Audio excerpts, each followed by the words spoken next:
Public portal www.dharan.gov.np का feature सेवाग्राहीले प्रयोग गर्न सक्छन्।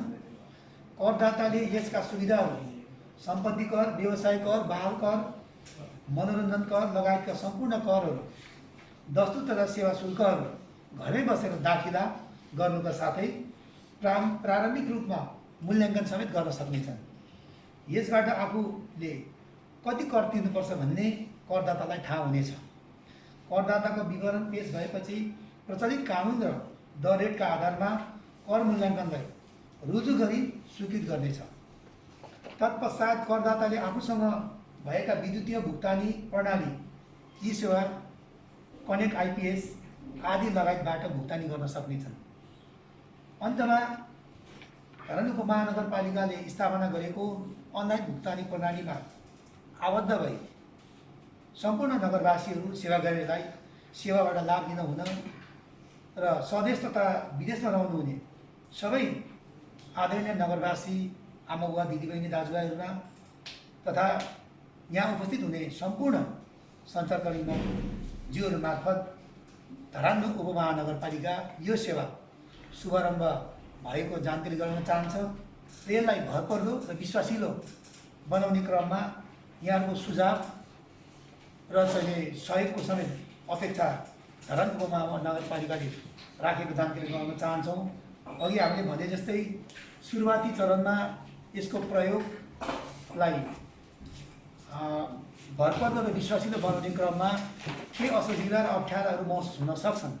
त्यो कुराहरूमा सञ्चारकर्मी मित्रहरू, सेवाग्राहीहरूको सहयोग सुझावको अपेक्षा हामीले गर्दै यसलाई विश्वासिलो भरपर्दो बनाउने प्रतिबद्धता समेत यही पत्रकार सम्मेलनमा साथीले जानकारी गराउँदै सम्मान व्यक्त गर्दै मेरो भनाइ र जानकारी यही अन्त गर्न चाहन्छु। हस्, धन्यवाद। खास गरी हामीले यो हजुरहरूलाई दिएको पेपरमा एकातिर नगर प्रमुखको भनिराखेको छ भने अर्कोतर्फ चाहिँ कसरी हामीले त्यो सेवा दिन सकिन्छ भन्ने स्टेपहरू हामीले त्यहाँ डिस्क्राइब गरिएको छ। र आज यो शुभारम्भ कार्यक्रममा नगर प्रमुखज्यूको आफ्नै घरको कर तिरेर हामी शुभारम्भ गर्ने गरिरहेका छौँ। खास गरी प्रमुखज्यू, उपप्रमुखज्यूकै कर असुल गर्ने गरी चाहिँ हामी सुरुवात गरेका छौँ।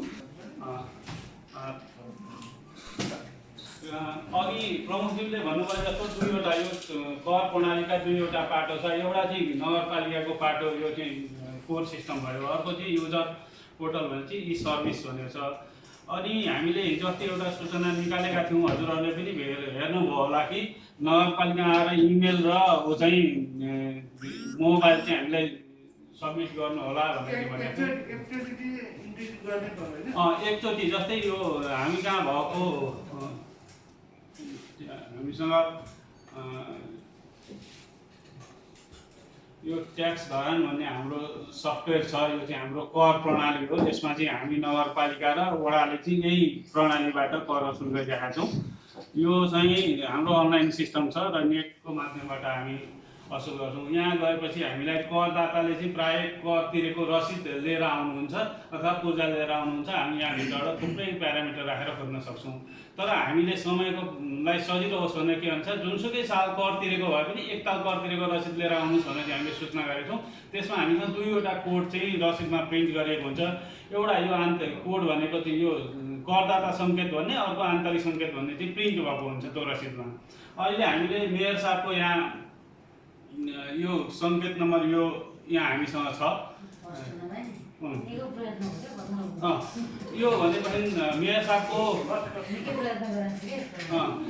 साहबको यो खोज्ने बित्तिकै यो सङ्केत हालेर यहाँ हामीले एकताल फेरि हेर्न सक्छौँ। यहाँ हामीसँग तल केही पनि छैन, हामीसँग यहाँ तल छैन, यो विभिन्न छन्। अब यहाँ थुप्रै डाटाहरूमध्ये उहाँको यो सङ्केत हालेर हामीले जुन रसिद लिएर आउनुहुन्छ सङ्केत लाएर यहाँ खोज्नुहोस् भन्ने बित्तिकै फ्याक्ट उहाँकै ठ्याक्कै त्यो कोड भएको डाटा आयो। गङ्गा राई भन्ने आयो, उहाँको मम्मीको छ। यहाँ गइसक्यो भने वडाका हाम्रा साथीहरूले यहाँ गएर करदाताको विवरण छ, अरू विवरण जे छ यहाँ गएर यो मोबाइल नम्बर र इमेल एड्रेस चाहिँ अपडेट गरिदिनुपर्छ। यसको पूर्व शर्त भनेको मोबाइल नम्बर र इमेल एड्रेस हालिदिनुपर्छ। अहिले हामीले सजिलोको लागि प्रमुखज्यूको मोबाइल नम्बर चाहिँ उहाँकै नम्बर राख्यौँ, र इमेल एड्रेस चाहिँ हाम्रो एक्सेस अहिले इन्फोमा छ, इन्फोमा भएर चाहिँ राखेर अनि यसलाई सुरक्षित गर्दै पनि यो नगरपालिका काम सिद्धियो। यति गरेर पनि उहाँ फिर्केर जानुभयो भने हुन्छ।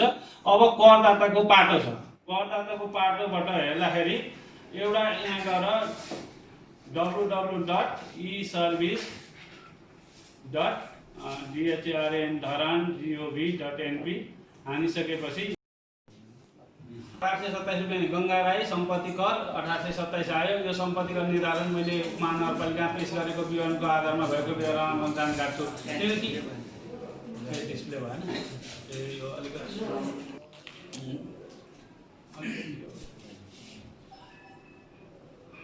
त्यसपछि यो उसमा म सहमत छु भनेर चाहिँ, किनकि हामीले अब विवरणमा जग्गा कति घर कति डिटेल्स रहेछ त्यो आफूले चेक गर्नु पर्यो।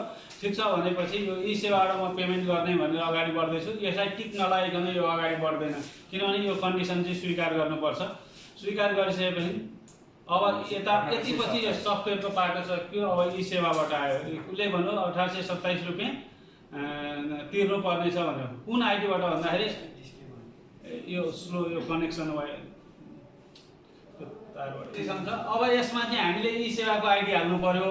अब जुन हाम्रो व्यक्तिगत आइडी हुन्छ नि, किनभने हामीले त आफूले पैसा तिर्ने हो घरबाट, हामीसँग ई सेवाको हुनु पर्यो।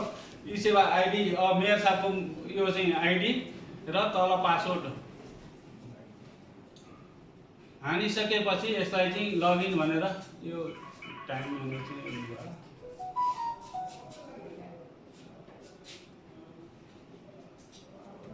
लगइन भनेपछि यो अगाडि बढ्छ, 21 स्टेप अगाडि बढ्छ। अब फेरि यस्तो आउँछ, अब यो अहिले त मेरोबाट युज गरेको छ, त्यो भएर चाहिँ फुल नेम अनि कन्ट्याक्ट नम्बर अनि ठेगाना आयो। अनि यो चाहिँ यो पे गर्ने हो, यो वालेटबाट पे गर्ने हो भनेर चाहिँ एड छ। अनि फेरि हो भनिसकेपछि चाहिँ कन्टिन्यू पे एकताल अब यो कन्टिन्यू अनि यो हो नि भनेर चाहिँ फेरि कन्फर्म गर्नुपर्छ। त पैसा पर्छ, पैसा हो, पैसा जाने कुरा चाहिँ एक दुईचोटि सोध्छ, भेरिफाई गर्नुपर्छ। यतिखेरसम्म गएको छैन, यतिखेरसम्म अब यो कन्फर्म गरिदिइसकेपछि अब चाहिँ अब पैसा अब यहाँबाट गयो। अब नगरपालिकाको खातामा अहिले वालेटमा जम्मा हुन्छ। अब त्यसपछि उसले नगरपालिका खातामा यहाँ ट्रान्सफर हुन्छ। होइन यो वेब बेस र उसमा चाहिँ फरक। अब के भने चाहिँ सफलतापूर्वक भुक्तानी भयो भनेपछि चाहिँ मेयर साहबको ठेगाना मोबाइलमा आइसक्यो हजुर हेर्नु। रिसिभको लागि हाम्रो मेयर साहबको ठेगाना भनेको चाहिँ यो हो, नगरपालिकाको एड्रेस हालिदिएको थियो।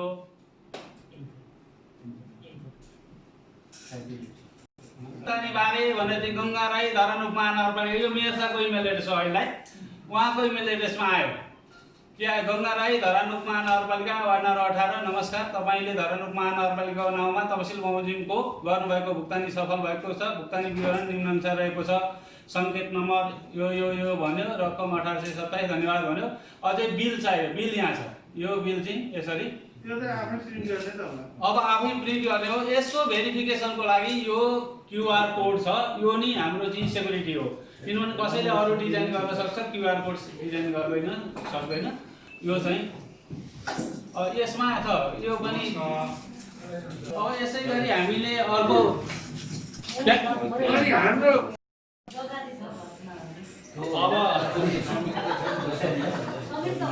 पाटोबाट सिद्ध्याएको छौँ।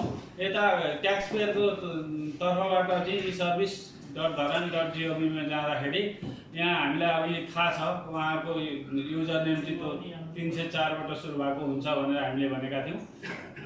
सबैको 304बाट हो। स्टार्ट चाहिँ त्यहीबाट हुन्छ।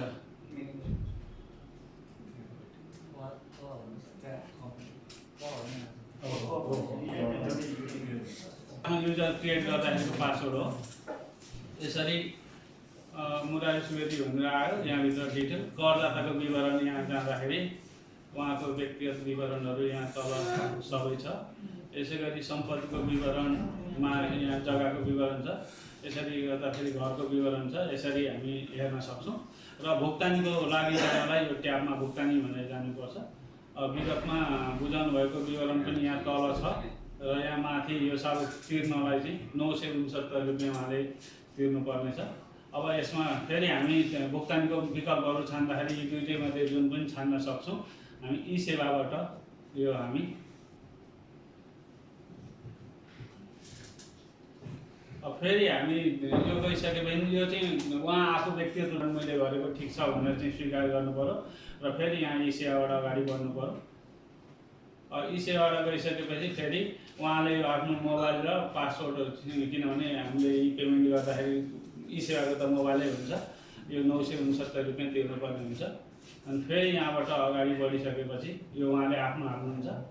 त्यसपछि यो छ त्यो सिस्टमबाट तानिन्छ।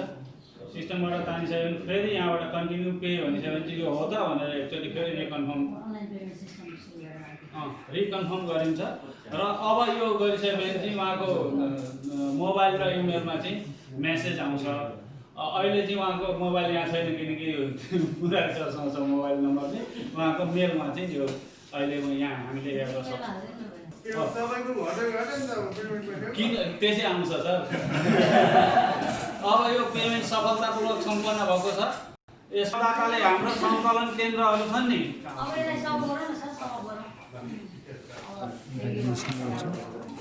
अब सङ्कलन केन्द्रले बुझाउने प्रतिवेदन भनेर यहाँ आउँछ। यो त हाम्रा कर्मचारीले उठाए सर हो नि सर। यो त ई सेवाको हेर्दा यहाँ ई सेवाको काउन्टर छानेर हाम्रो आजको मितिमा हेर्नु पर्यो, आज कति कलेक्सन गरेछ भनेर।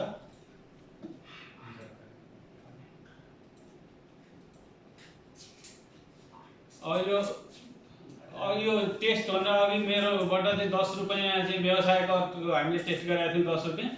यहाँ चाहिँ यो 1887 एउटा र 969 रुपियाँ अर्को चाहिँ आएको छ। जम्मा चाहिँ 2806 रुपियाँ पैसा हाम्रो खातामा आएको छ। यो चाहिँ हाम्रो ई सेवा काउन्टरले दाखिला गर्छ। अहिले चाहिँ भेटिरहेको अवस्था हो। अलिकति पूर्व तयारी गर्न सकेन, राम्ररी गर्न सकेन। यसलाई हामीले 1 गते सुरुवात गर्ने चाहिँ 1 गते सुरुवात गरेका छौँ, हामीले लन्च गरेका छौँ। र जुन यो काम छ यसबाट वास्तवमा पनि हामीले गौरवान्वित महसुस गरेका छौँ। नेपालमै पहिलो रहेका छौँ र वास्तवमा यो हेर्दा जति सहज रहे पनि त्यो सहज छैन, जटिल छ।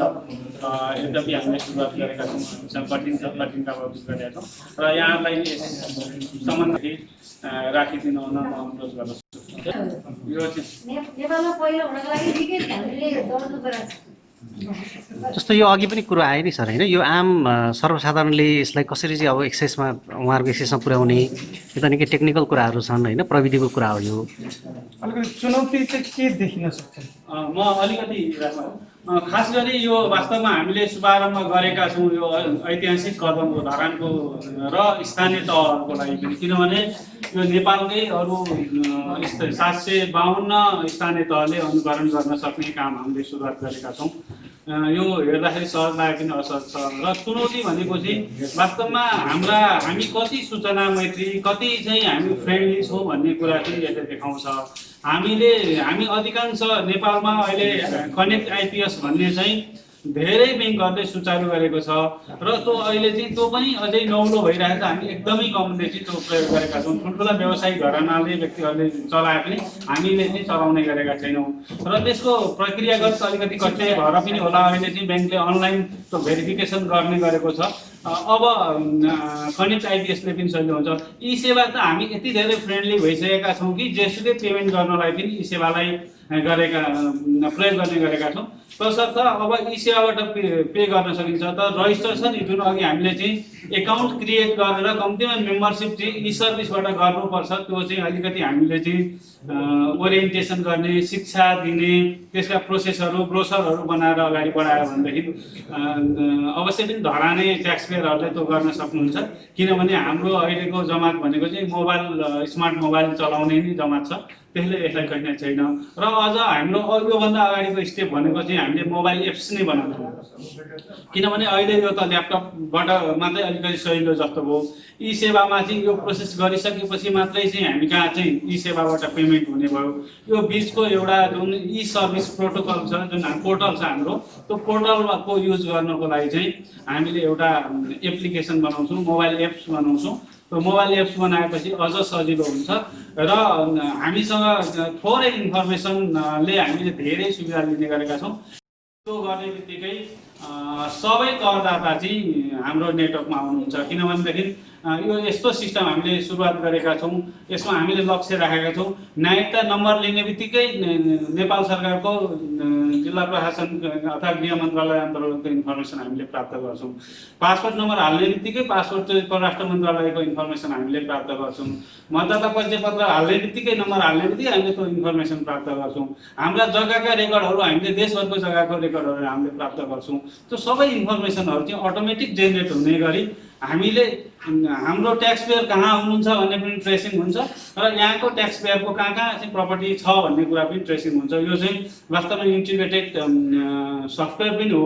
यसको लागि चाहिँ नेपाल सरकारको यो चालु आर्थिक वर्षको राष्ट्रिय नीतिमा पनि आएको छ। यो डिजिटल नेपाल भनेर चाहिँ कार्यक्रम नै आएको छ र सरकारी सूचनाहरू चाहिँ एकत्रित गरेर त्यसलाई चाहिँ उपयोग गर्ने भन्ने नीति पनि छ। त्यो नीतिलाई कार्यान्वयन गर्ने सिलसिलामा पनि यो हामीले अगाडि बढेका छौँ। यो प्रोसेस सुरु गरेका थियौँ। जुन राष्ट्र परामर्श समितिको चाहिँ निर्णय छ, त्यो निर्णयअनुसार हामी अगाडि बढ्यौँ र हाम्रो ढलानमा चाहिँ यसो हामी राष्ट्र परामर्श समितिमा बसेर यहाँनिर हेरिरहँदाखेरि राजस्व जुन सम्पत्ति कर छ, सम्पत्ति कर वार्षिक रूपमा हाम्रो 100% कर भुक्तानी भएको अवस्था छैन। भुक्तानी किन भएन त भन्दाखेरि हाम्रो ढलानवासीहरू कि काठमाडौँ हुनु त त्यहाँभन्दा बाहिर चाहिँ विदेश बढी हुनुहुन्छ। अनि टाइममा आएर पेमेन्ट गर्न पनि नपाइरहेको अवस्था छ।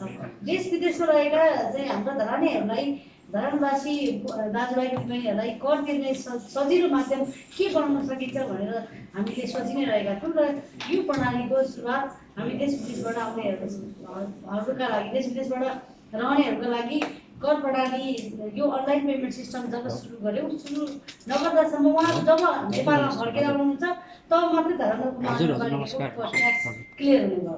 अनि उहाँले पाउनुपर्ने सिफारिस पाउनुपर्ने हो भनेपछि उहाँले बच्चा जन्मिएको अथवा आफ्नो घटना दर्ताको विषयहरू छन् भने पनि ती घटना दर्ताको सिफारिस पनि यो सिस्टमबाट अटोमेटिक उहाँले लिन सक्नुहुनेछ। तपाईँले हेर्नु न, त्यसो हुँदा जुन ठाउँमा बसेको छ त्यही ठाउँबाट चाहिँ लिन सकिने गरी र चाहिँ पैदल आउनु नपर्ने गरी मलाई हिजो म्यासेजमा थुप्रै सुझावहरू प्राप्त भएको छ कि अब तपाईँ चाहिँ बिजुली अफिसको जस्तै सेवा चाहिँ हामी बिजुली अफिसको पनि अनलाइन पेमेन्ट हुन्छ, टेलिकमको पनि अनलाइन पेमेन्ट हुन्छ, त्यही मोडलमा धरानपुर महानगरपालिकाले नै अनलाइन पेमेन्ट सिस्टम गर्नुपर्छ भनेर धेरै सुझावहरू मलाई प्राप्त भएको थियो। त्यो सुझावलाई आधार मानेर हामीले गत वर्षकै नीति कार्यक्रममा राखेर यो कार्यक्रम सुरुवात गरेका थियौँ। धेरै गर्ने तयारीमा थियो तर हाम्रो प्राविधिक कठिनाइ कारणले गर्दा सम्भव भयो र आजदेखि हामीले यसको सुरुवात गऱ्यौँ। अब यो कामलाई घनीभूत रूपमा अगाडि बढाउनको लागि र जनतामा यो चाहिँ यो आज सुरु भएको ई पेमेन्टको बारेमा साक्षरता कार्यक्रम हामीले ई पेमेन्ट अघि इलाका प्रशासनको प्रमुखज्यूले पनि भन्नुभएको छ। साक्षरता अभियान हामीले कर शिक्षा प्रणालीको विषयमा अहिले कर शिक्षा करदातालाई शिक्षा दिन जरुरी छ। कुन मोडलबाट कसरी तिर्ने, आफ्नो मोबाइललाई कसरी प्रयोग गर्ने, अहिले हामीले नै पनि यहाँ प्रयोग गर्न थाल्यौँ भने आफैले पनि सबै कुरा जान्दैन। सबै करदाताहरूलाई यो विषयमा अवेर पनि हुनुहुन्न। त्यसो हुँदाखेरि हामीले सबै घर घरमा अहिले हामीले चाहिँ वार्डमै यो अभियान चाहिँ चेतनामूलक कार्यक्रमको कर कसरी तिर्ने र हामी ई पेमेन्टमा ई सेवामा कसरी जोडिने भन्ने विषयमा हामी राजस्व परामर्श समितिले यो वर्ष राजस्व सुधार तथा कर शिक्षा प्रणाली पनि हामीले सुरु गर्ने भनेर हाम्रो बजेट पनि विनियोजन गरेका छौँ। सोही बमोजिम हामी बजेट पनि राखेका छौँ र काम यसपालि सुरुवात गर्नेछौँ र यो शुभारम्भ गर्नका लागि हामीलाई सहयोग गर्नुहुने सम्पूर्ण सहयोगी निकाय साङ्ग्रिला, विशेष गरी साङ्ग्रिलाको टिम चाहिँ हाम्रो प्रकृति अनुवाद साङ्ग्रिलाको टिमको चाहिँ साङ्ग्रिलाले चाहिँ सहयोग गरेर धरानको महानगरपालिकालाई पहिलो बनाउनमा उहाँको पनि चाहिँ जस धरानले हाम्रो पनि प्रयास छ र उहाँहरूले पनि चाहिँ टेक्निकली सपोर्ट गर्नुभएको छ।